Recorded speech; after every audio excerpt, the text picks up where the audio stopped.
To deposit a check using the PNC mobile app, start by opening the app and logging in.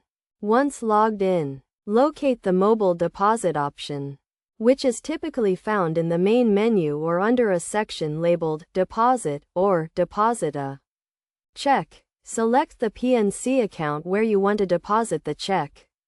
If you have multiple accounts, enter the check amount, ensuring it matches the actual amount written on the check.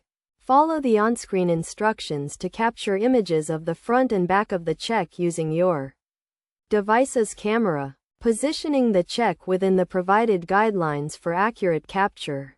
After capturing the images, review the information, including the check amount and the captured images, and submit the deposit if everything is correct.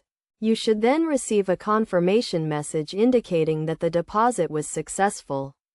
Note that it may take some time for the funds to be credited to your account.